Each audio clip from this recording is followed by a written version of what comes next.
মালা আমরা আল্লামা তাহিরির গলায় পরাবো ইনশাআল্লাহ। পারবেন তো ইনশাআল্লাহ? এটার জন্য প্রস্তুতি গ্রহণ করুন। আমি বলবো আপনার বন্ধুকে আপনি বুঝান, আপনার বাবাকে বুঝান, আপনার ভাইকে বুঝান, আপনার স্বজনকে বুঝান, সবাইকে বলুন আল্লামা তাহিরি যদি বাংলার পার্লামেন্টে যায় আমরা শহীদ নুরুল ইসলাম ফারুকীর বিচার পাবো। আল্লামা তাহিরি যদি বিজয় হয় শহীদ রইসউদ্দিনের বিচার আমরা পাবো। আল্লামা তাহিরি যদি বিজয় হয় তাইলে মোরার বনির মাঝারে শিপা সালারের মাঝারে যারা বেয়াদবি হামলা করেছিল তাদের বিচার আমরা পাবো। সুতরাং সুন্নিয়তকে যদি রাষ্ট্রীয়ভাবে রোধ দিতে হয়, সুন্নিয়তকে যদি পার্লামেন্টে পৌঁছাইতে হয়, মিলাদ কিয়াম যদি জারি রাখতে হয়, উরুস যদি জারি রাখতে হয়, জুলুস যদি জারি রাখতে হয়, এই বাংলার মাটিতে আল্লামা তাহিরির বিকল্প আর কেউ হবে না। আল্লাহ আমাদের সবাইকে এই ময়দানে আনন্দের সহিত 12 তারিখ পর্যন্ত চোখের ঘুমকে হারাম করে নিজের পিঠকে আরামের বিছানায় না লাগিয়ে ময়দানে মাজলুমে কারবালা ইমাম হুসাইনের ভালোবাসায় আল্লামা তাহিরির মোমবাতি নিয়ে মাঠে থাকার তৌফিক দান করুক, আমিন। আসসালামু আলাইকুম ওয়া রাহমাতুল্লাহি ওয়া বারাকাতুহু। সম্মানিত বাজারবাসী,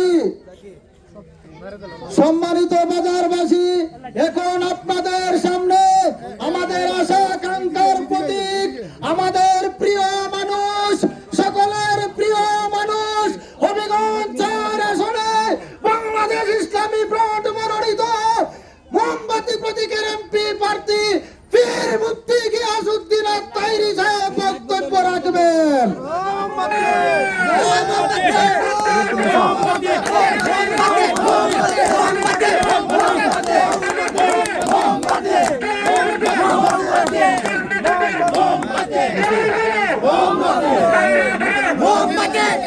আসসালামু আলাইকুম ওয়া রাহমাতুল্লাহি ওয়া বারাকাতুহু। সালাতু ওয়া সালামু আলাইকা ইয়া রাসূলুল্লাহ ওয়া আলা আলিকা ওয়া আসহাবিকা ইয়া নবী আল্লাহ। সম্মানিত চামলতলীবাসী, আপনারা জানেন আসন্ন ত্রয়োদশ জাতীয় সংসদ নির্বাচনে হবিগঞ্জ 4 চোনারগড় মাধবপুর বৃহত্তর সুন্নি জোট সমর্থিত বাংলাদেশ ইসলামী ফ্রন্ট মনোনীত মোমবাতি প্রতীকে আমার প্রতীক বরাদ্দ হয়েছে এবং বৈধভাবে বরাদ্দের পর প্রতীক পাওয়ার পর আজকে থেকে কিন্তু আমাদের প্রচারণা ওপেন শুরু হয়েছে আলহামদুলিল্লাহ।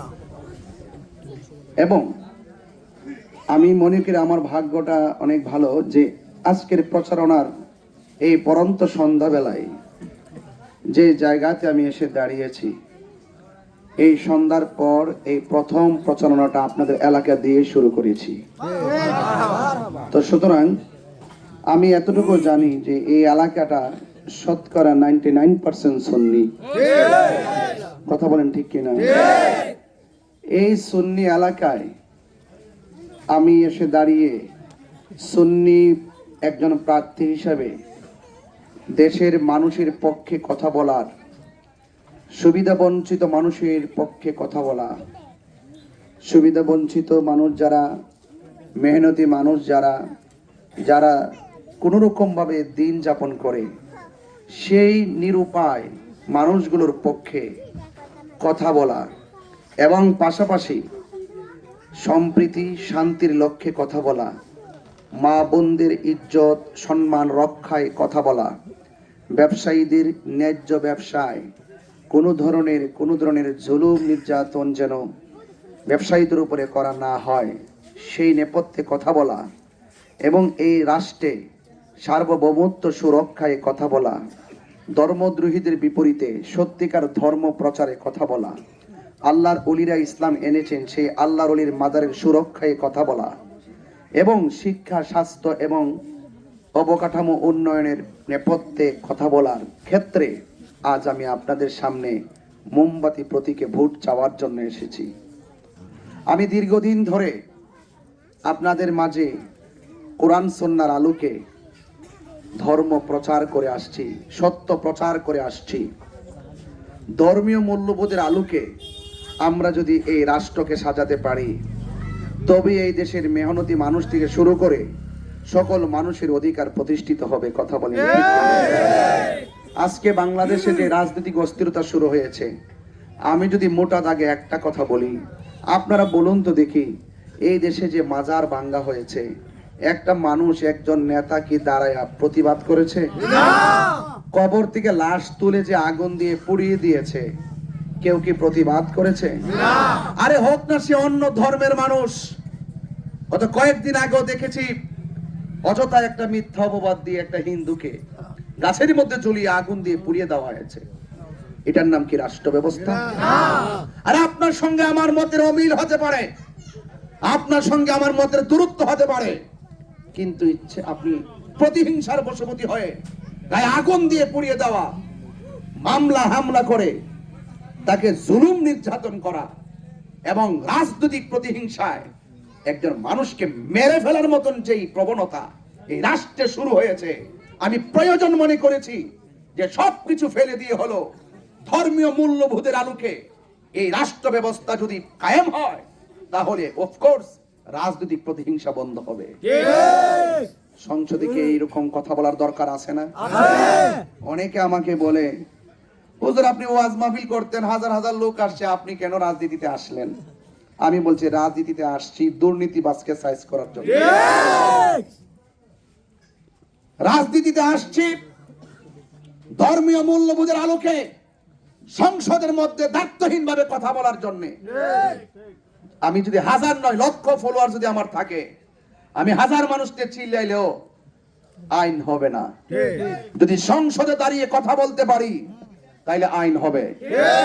আমি 22টি বছর ওয়াজ মাহফিলে বলেছি, এই দেশে যারা ওলি আল্লাহর বিরুদ্ধে কথা বলবে, এই দেশে যারা রাসূলুল্লাহর বিরুদ্ধে কথা বলবে, সংসদের মধ্যে সর্বোচ্চ আইন পাস করতে হবে। ওই ধর্মদ্রোহী নবীদ্রোহীকে সর্বোচ্চ মৃত্যুদণ্ড দিতে হবে। কথা বলেন ঠিক না? বলুন, এত যে চিল্লাইছি, আইন কি হইছে? তাইলে আমি চিল্লালে লাভ হইব কি? তাহলে রাষ্ট্রতন্ত্রের গুরুত্বপূর্ণ জায়গায় যদি গিয়ে কথা বলতে পারি, সেখানে কথা হবে, সেখানে আওয়াজ হবে, সেখানে আইন হবে, সেখানে রাসূলুল্লাহর আদর্শ প্রতিষ্ঠার ক্ষেত্রে যদি আইন প্রণয়ন হয়, তাহলে এই দেশের ভিতরে কেউ রাসূলুল্লাহর বিরুদ্ধে কথা বলতে পারবে না। কেউ এতিমের মাল ভোগ করে অন্যায়ভাবে আত্মসাৎ করে খেতে পারবে না। কেউ জনগণের টাকা নিয়ে বাজেট থেকে বাজেট এনে দুই ভাগ পকেটে ঢুকিয়ে এক ভাগ কয়েক ভাগ করে যেইভাবে মেরে খাওয়ার ধান্দা, অন্তত পক্ষে সেই সুযোগ তারা পাবে না। এই জন্য দরকার রাজনৈতিক অস্থিরতা বন্ধ করতে এবং প্রতিশোধের রাজনীতি বন্ধ করতে। এই দেশে সত্যিকার অর্থে আল্লাহর এবং তার হাবিবের আদর্শ বাস্তবায়নের ক্ষেত্রে আমরা যদি সেখানে কথা বলতে পারি, আমি বিশ্বাস করি এই দেশ একটি শান্তির দেশে পরিণত হবে। কথা বলেন ঠিক কিনা? ঠিক। আমি শাসক হতে আসি নাই যে আমি আপনাকে চাপ প্রয়োগ করব। আমি শাসক হতে আসি নাই যে আপনি আমার সঙ্গে দেখা করতে গেলে আপনি একদম আমার জন্য এমন ভাবে ভয় পাবেন, আমাকে দেখলে আমি ভয় পাবেন। এই শাসক হওয়ার জন্য আমি স্বপ্ন দেখি না। আমি মনে করি আমি মানুষ, আরে আমি ওয়াজ মাহফিল করি, যত বড় হয় না কেন আল্লাহ আমাকে দিয়েছে, কিন্তু আপনাকে আল্লাহ এমন কিছু দিয়েছে যেটা আমাকে দেয় নাই। সবচেয়ে বড় কথা হলো মানুষ। আপনি আমার কাছে মন খুলে কথা বলবেন, মন খুলে আমার ঘরে যাবেন, মন খুলে যা আমার সামনে বলবেন, কোনো ভয় থাকবে না। আমি শাসক হতে আসি নাই, আমি শোষক হতে আসি নাই, আমি সেবক হতে এসেছি। আমি সেবক হতে এসেছি। দায়িত্বহীন কণ্ঠে আবারও বলছি, আমি সেবক হতে এসেছি। যখন আমি যাই চা শ্রমিকের কাছে, যখন তারা বলে হুজুর 178 টাকা দিয়ে চলে না, আমাদের কিছু ভালো খেতে মন চায়, তখন কলিজাটা ফেটে যায়। যখন আমি তাদের কাছে গিয়ে দেখি হুজুর আমার প্রেগন্যান্সির ভিতরে মহিলা, তারা রাস্তার কারণে মারা যায়, তারা জায়গা মতো যেতে পারে না, হসপিটালে যেতে পারে না, আমি চাই যে ওই সমস্ত ওই তাদের মেহনতি মানুষের কষ্টগুলো হৃদয়ে ধারণ করে রাষ্ট্রতন্ত্রে গুরুত্বপূর্ণ জায়গা থেকে তাদের চিরস্থায়ী সমাধান করা। শুধুমাত্র একদিন 200 বিরিয়ানির প্যাকেট দিলে কি সমাধান হয়ে যাবে? শুধুমাত্র একদিন 100 কম্বল দিলে কি সমাধান হয়ে যাবে? আপনি 100 করে কম্বল দিয়েছেন, শত শত ঘর শীতে কাঁপতেছে।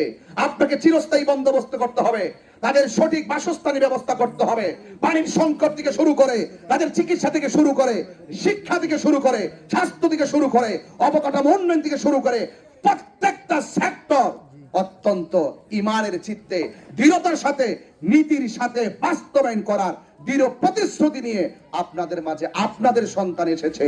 আপনাদের সাথে আমার সামাজিক সম্পর্ক কি আছে জানি না, পারিবারিক সম্পর্ক কি আছে জানি না, রক্তের সম্পর্ক কি আছে জানি না, তবে তাৎক্ষণিকভাবে একটা কথা বলবো, চুনারগড় মাধবপুর বাসীর সাথে আমার আত্মার সম্পর্ক রয়েছে।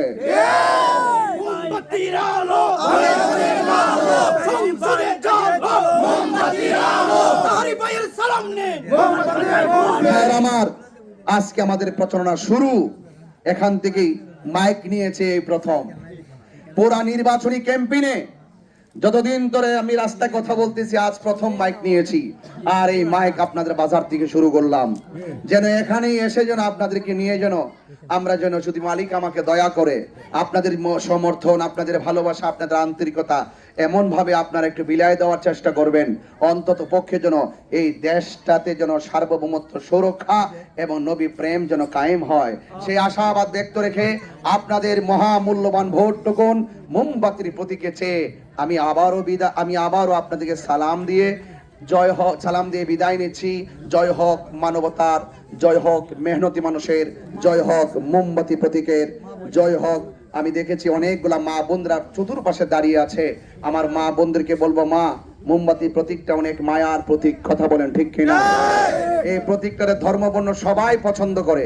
আমি আশা করব মা বোনরা আমার জন্য দোয়া করবেন, আপনারা মা বোনদের কাছে ক্যাম্পেইন করবেন, আমার সালামটুকু দিবেন এবং মোমবাতির পক্ষে ভোট চাবেন।